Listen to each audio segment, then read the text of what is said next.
నమస్తే, welcome to యూఐటీ. ప్రస్తుతం మనం గాంధీ హాస్పిటల్ అయితే ఉన్నాం. ఏదైతే నిన్న కుక్కట్పల్లిలో ఒక మహిళ అయితే ఆత్మహత్య చేసుకోవడం జరిగింది. అయితే హైడ్రా సంబంధించి కూడా వాళ్ళ ఇల్లు పోతుందని భయాందోళనతో అయితే ఆత్మహత్య చేసుకోవడం జరిగింది. సో మరి ఈరోజు అటు బీఆర్ఎస్ పార్టీ తరఫున కూడా చాలామంది ఇక్కడ రావడం జరిగింది. అటు హరీష్ రావు గారు కానీ, మాజీ మంత్రి సబితా ఇంద్రారెడ్డి గారు కానీ, వీళ్ళందరూ చాలామంది ఇక్కడ అంటే చూడడానికి వచ్చారు. ఇక్కడ సిచ్యువేషన్ ఏందనేది సో ప్రస్తుతం మనతో మాట్లాడడానికి కార్తిక్ రెడ్డి గారు ఉన్నారు. సో మాట్లాడదాం అన్న. అయితే చూసుకుంటే ఇదంతా వరుసగా గత కొన్ని రోజులు హైడ్రా తరఫున కూడా ప్రజలంతా భయపడతా ఉన్నారు. సో ఏం చెప్తారు?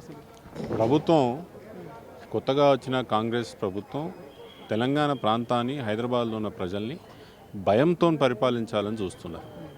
ఈరోజు జరిగిన వాటి సంఘటన పాపం తను వాళ్ళ బిడ్డలకి ఇచ్చిన వంటి భూమి, అక్కడ వాళ్ళు ఇల్లులు కట్టుకున్నారు.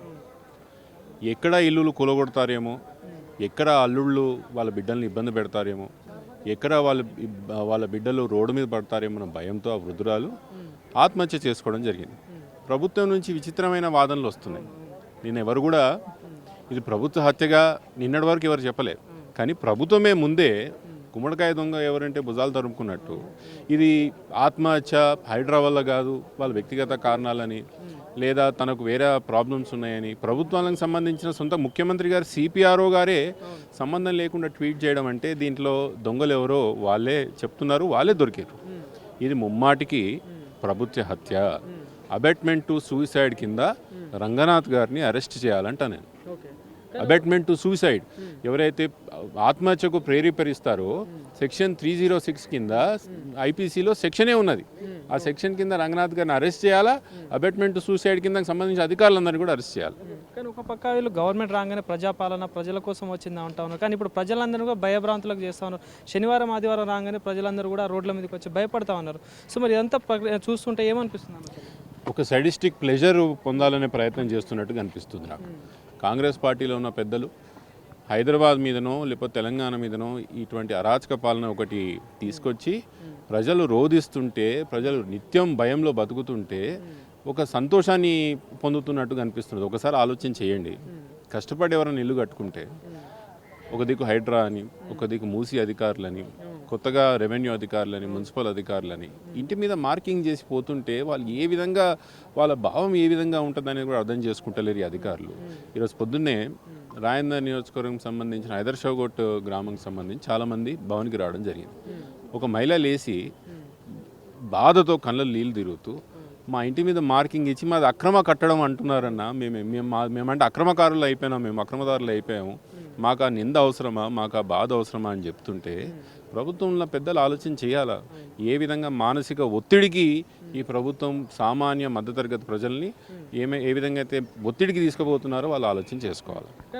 అటు బాధితులు కూడా వాళ్ళ దగ్గర లీగల్గా అన్ని డాక్యుమెంట్స్ ఉన్నాయి, మేము కొనుక్కున్న మా లోన్స్ ఉన్నాయి, ఇంకా లోన్లే తీరలేదు అని చెప్పి కూడా బాధపడతా ఉన్నారు.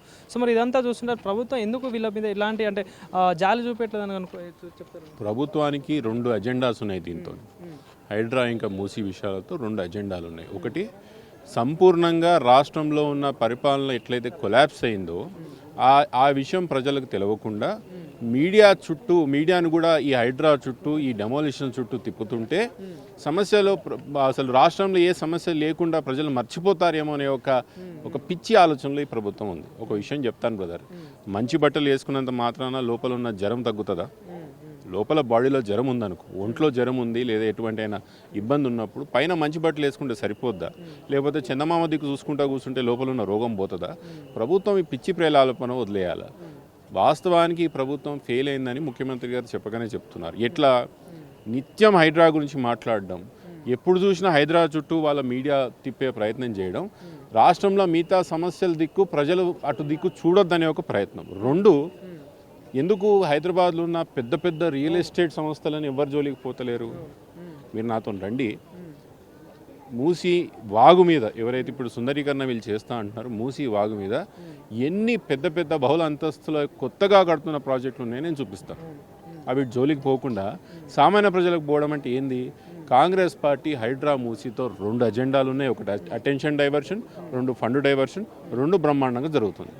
సో మరి బీఆర్ఎస్ పార్టీ నుండి ఎట్లాంటి స్టాండ్ ఉండదు? ఎందుకంటే చాలామంది భయాందోళనకు అయితే గురవుతా అవుతున్నారు. వాళ్ళకి ఎట్లాంటి భరోసా ఇవ్వబోతున్నారు? ఒక బీఆర్ఎస్ పార్టీ నుండి స్టాండ్ ఏమి ఉండబోతుంది? మేము క్లియర్గా నిన్న ప్రెస్ మీట్లో కూడా చెప్పినాను, ఎవరు కూడా భయపడాల్సిన అవసరం లేదు. సామాన్యుల జోలికి, ముఖ్యంగా ఈ మూసీ సుందరీకరణ పేర్లతో మధ్యతరగతి సామాన్య ప్రజలని హైడ్రా స్టైల్లో బయట ఎలగొట్టి ఇల్లులు కూలగొడతా అంటే మాత్రం హైదరాబాద్ని ఇంకో అగ్నిగుండంగా మారుస్తామని చెప్పినా దానికి కట్టుబడి ఉంటాం. ఇప్పటి నుంచి బాధితుల తరఫున న్యాయ పోరాటం చేస్తాం, గ్రౌండ్లో పోరాటం చేస్తాం. ఏ విధంగా పోరాటం చేయాలి, అసెంబ్లీలో కానీ అవసరమైతే పార్లమెంట్లో కూడా వాళ్ళ వాయిస్ తీసుకువెళ్ళి పోరాటం చేసే ప్రయత్నం చేస్తాం. Thank you.